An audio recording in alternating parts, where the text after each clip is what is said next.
Mesdames, Messieurs, donc membres de l'administration et du corps professoral, merci d'être là. Chers étudiants, merci de rehausser de votre présence le succès, la tenue de cette conférence sur le thème « Quel modèle africain pour le développement des PME ?» Bien entendu, c'est dans le cadre du cycle de conférences Les académiques d'EMIA. J'aime à rappeler surtout cette anecdote quant à mon aîné, où lorsqu'on lui demandait ce qu'il voulait être, il répondait qu'il souhaitait être médecin.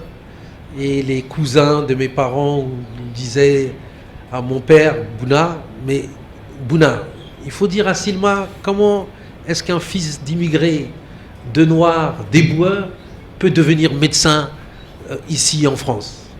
Et mon papa répondait, avec l'aide de Dieu, avec le travail, Inch'Allah, il le deviendra. Et je pense que ce regard sur les enfants, ce regard sur mon aîné, Silma, qui est devenu après ça neurochirurgien, c'est surtout le regard qui n'a pas de limite lorsque l'on se donne les moyens, lorsqu'on a confiance en soi, lorsque l'on travaille et lorsqu'on est sérieux. Donc c'est un vrai plaisir que de me retrouver parmi vous, parce que je pense qu'il n'y a rien qui émancipe plus que l'éducation, le savoir et l'école. Et votre école fait partie de ce qui va vous permettre de vous émanciper, de comprendre le monde, de le conquérir, d'imposer vos idées, vos passions et de vous accomplir. Oui, je suis en France, j'ai un très bon cadre, je suis bien payée, Dieu merci, alhamdoulilah. Mais la finalité, ce n'est pas ça. Pouvoir effectuer des transferts de compétences dans mon pays, c'est beaucoup plus important que de gagner dans un pays qui n'est pas réellement le mien. Voir la jeunesse africaine grandir, devenir des leaders, parce que vous êtes des leaders, et vous êtes la relève de demain. Apporter une plus-value à cette jeunesse, pour moi, c'est beaucoup plus important que des milliers d'euros. Et ça n'a pas de prix. L'entrepreneuriat, ce n'est pas qu'une chose innée. C'est quelque chose que vous pratiquez même dans le business model que vous pouvez avoir. Je peux rentrer à l'école en me disant, moi je vais créer ma bouteille d'eau, je vais créer ma marque d'eau, je construis mon business model, j'échange avec un certain nombre d'acteurs. Pas parce que je me dis, moi, mon idée c'est la meilleure au monde, on va me la voler. C'est souvent ce que pensent les entrepreneurs. Je ne vais pas parler de mon idée parce qu'elle est tellement géniale que si quelqu'un l'entend, il va faire la même chose. Ça ne marche pas comme ça dans l'entrepreneuriat.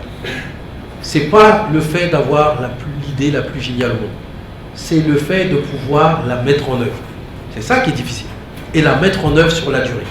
Et dans une école comme EMIA, l'un des enjeux pour les universités, pour les modèles de demain, pour les entrepreneurs que vous pouvez être, c'est le plus tôt possible. Quelle que soit l'idée qui puisse être la vôtre, si c'est faire une boutique, comment est-ce que je vais la mettre en œuvre pour qu'elle soit plus compétitive que les autres? Si c'est faire de l'eau, qu'est-ce qui existe? Comment est-ce que le schéma fonctionne? Et comment je me donne les moyens de le comprendre parce que ça va me servir à tel ou tel endroit? Comment est-ce que je confronte ça avec des groupes d'acteurs qui sont dans ce domaine-là? C'est ce qui fait des personnes fondamentalement des entrepreneurs et des très bons entrepreneurs.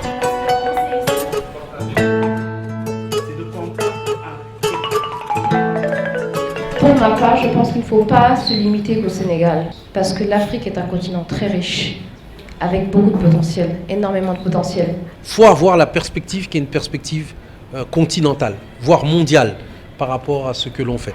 Il y a X produits qui viennent de notre zone, qui n'existent pas ou que les gens n'ont pas l'occasion de consommer à Dubaï, qui est quasiment la capitale du monde. Comment rendre décent les emplois qu'on considère comme étant indécents? Parce que nous aussi, on a ce réel problème. Tu demandes à un étudiant, va vendre du gerte-tchaf, elle va refuser. Il va refuser parce qu'il se dit, il y a là un diplôme. Tu vas dire à quelqu'un, va à Mbebes ramasser des déchets, il va refuser. Alors qu'il y a des milliards dans les déchets.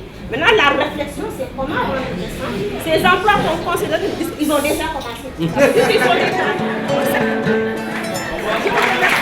On reste à disposition d'EMIA, du directeur, de l'ensemble de ses équipes pour renouveler les expériences, pour voir comment est-ce qu'on peut affiner un certain nombre de concepts, pour appréhender et vous aider à élaborer peut-être des idées de projet.